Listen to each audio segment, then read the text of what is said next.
the way to deal with the new world order is really Atmanirbhar Bharat.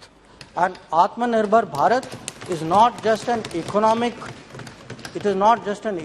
policy.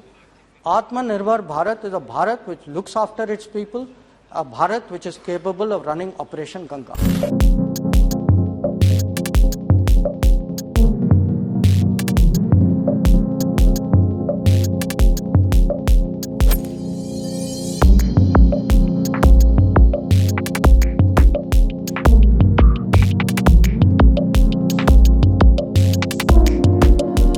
What is India advocating in Ukraine?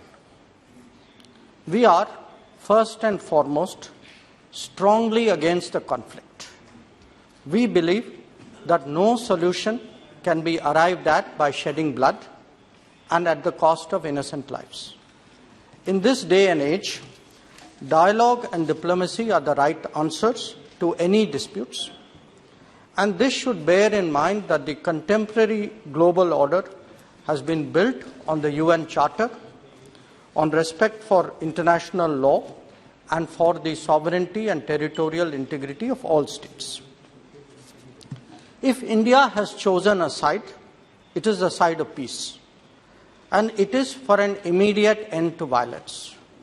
This is our principal stand, and it has consistently guided our position in international forums and debates, including in the United Nations. And I want to say that we are deeply disturbed by the reports.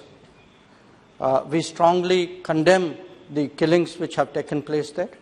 This is an extremely serious matter, and we support the call for an independent investigation. The government believes that it should have 4 elements. 1, in terms of diplomacy, India continues to press forcefully for an immediate cessation of hostilities and an end to violence. We encourage talks between Ukraine and Russia, including at the level of their presidents.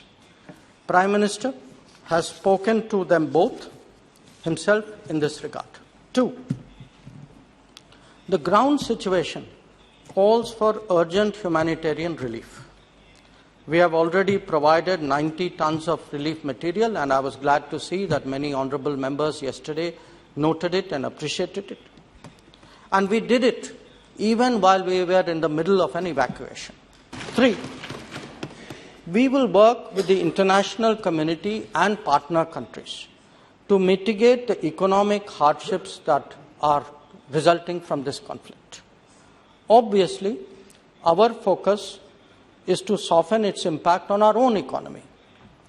But equally, there are partners who are going through very tough times. Coordinating on lowering energy prices is one collective initiative.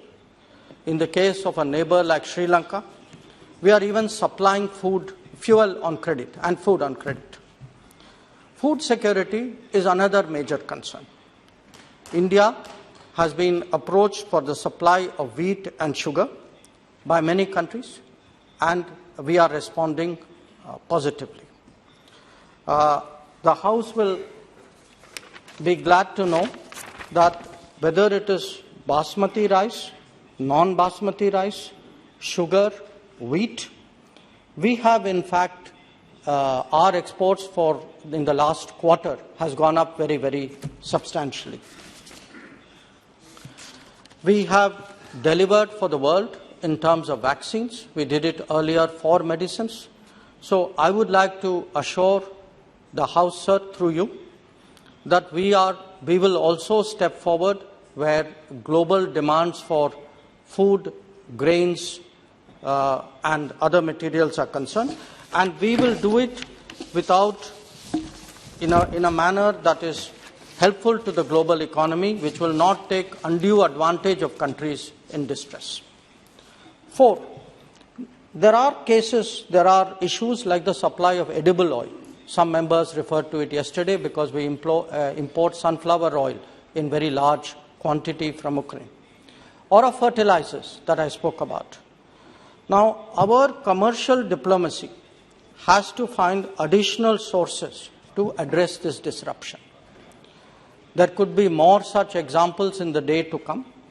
And I would like to apprise this House, sir, through you, that whether it is the supply of lentils, whether it is the requirement of raw materials for fertilizers, we are in different ways, whether it is edible oil, from Mercosur to Kazakhstan, Tanzania and Australia, to Canada.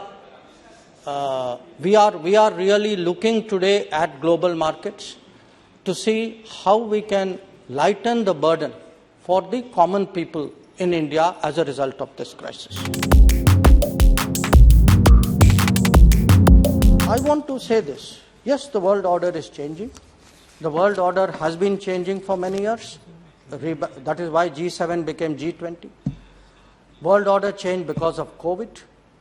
Countries saw what happens when there is too much concentration of economic production in one geography, when there is not enough resilience and reliability in supply chains. World order is changing because countries today worry about trust and transparency, that they are worried where is their data, which technology should they trust. World order is changing because Afghanistan-like situation happened. So you are left with a problem close to our homes, which we are worrying about more than the countries who were there earlier. And now world order will change partly because of the consequences of Ukraine. But what is the solution to it? To my mind, the solution is we have to be stronger. We have to reduce our dependency on the external world. It can never be total, but the way to deal with the new world order is really Atmanirbhar Bharat. And Atmanirbhar Bharat is not just an economic, policy. Atmanirbhar Bharat is a Bharat which looks after its people, a Bharat which is capable of running Operation Ganga.